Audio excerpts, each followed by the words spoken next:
ഇന്ന് തന്നെ ഡൗൺലോഡ് ചെയ്യൂ. കാണൂ നിങ്ങളുടെ ഫേവറേറ്റ് ഷോസ്. എനിക്ക് നിങ്ങളോട് യുദ്ധം ചെയ്യാനൊന്നും തീരെ താല്പര്യമില്ല. എനിക്ക് അനന്തനോട് ഒരു പരിഭവമില്ല. എന്നാൽ എനിക്ക് ലേശം പരിഭവം ഉണ്ടെങ്കിലോ? ഇത്രയൊക്കെ പ്രായം ആയില്ല അനന്ത. ഇനിയും തനിക്ക് പക്വത വന്നില്ലേ? എന്തു പക്വതയാണ് സാറേ? പ്രായമായി വരുമ്പോഴാണ് യുദ്ധം ചെയ്യാനുള്ള ഹരം കൂടുന്നത്. അതറിയില്ലേ? വല്ലാതെ അങ്ങ് ഹരം കൊള്ളലേ അനന്ത. എതിരാളിയുടെ കരുത്ത് അറിഞ്ഞിട്ട് വേണം യുദ്ധത്തിന് പുറപ്പെടാൻ. അല്ലെങ്കിൽ അഹങ്കാരം തന്റെ അവസാനവും. എനിക്ക് ഹോസ്പിറ്റൽ വരെ ഒന്ന് പോണം. ഓഹോ, വർമ്മ സാറ് ഇപ്പോ ആശുപത്രിയിലൊക്കെ പോയി തുടങ്ങിയോ? എന്താ എന്താ അസുഖം? അലർജി, ജലദോഷം. അത് ഇപ്പൊ പകരുന്നതാ. ഓ, ഞാൻ വിദേശവാസം എന്നേക്കുമായി നിർത്തി. പഴയ അനന്തംപിള്ളയായി തന്നെയാണ് തിരിച്ചു വന്നിരിക്കുന്നത്.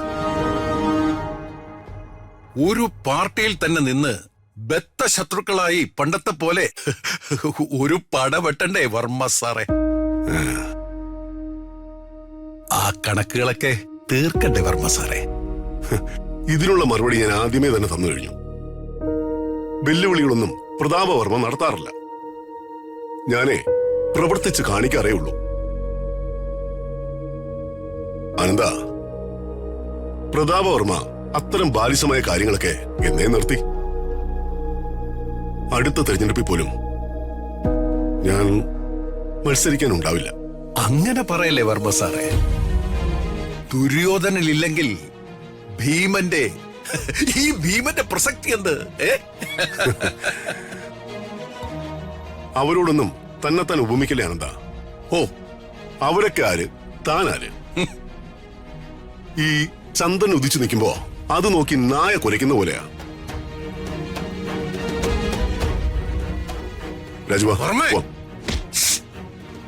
വർമ്മ തിരഞ്ഞെടുപ്പിൽ മത്സരിക്കണം. പേടിച്ച് പിന്മാറരുത്. ആ കൈയെടുക്ക്. ആ കൈ അവിടെ നിന്ന് എടുക്കാൻ.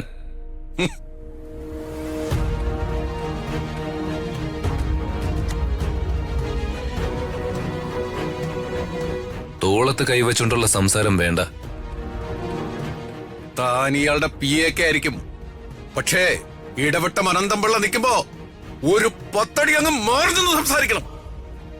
അതാ അതിന്റെ നടപടിക്രമം. അനന്ത, തന്റെ വരട്ടൊന്നും അവനോട് വേണ്ട.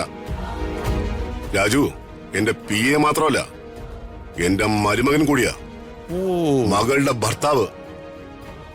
അത് ശരി. തന്നെ ചതിച്ചിട്ടിറങ്ങിപ്പോയ ആ തമ്പുരാട്ടിക്കുട്ടിയുടെ മകളുടെ ഭർത്താവാണല്ലേ ഇയാള്? അപ്പോ താനാ കുഞ്ഞിനെ അങ്ങ് വളർത്തി. കണ്ടവന്റെ കുഞ്ഞിനെ താലോലിച്ച് വളർത്തേണ്ടി വന്ന വിദ്യാഭ്യാസ മന്ത്രിയുടെ ഒരു ഗതികേടെ. സാറേ, കൊടുക്കട്ടെ ഞാനൊന്ന് മുഖോടച്ച്. വേണ്ട. അകലേ നോവിനാലേ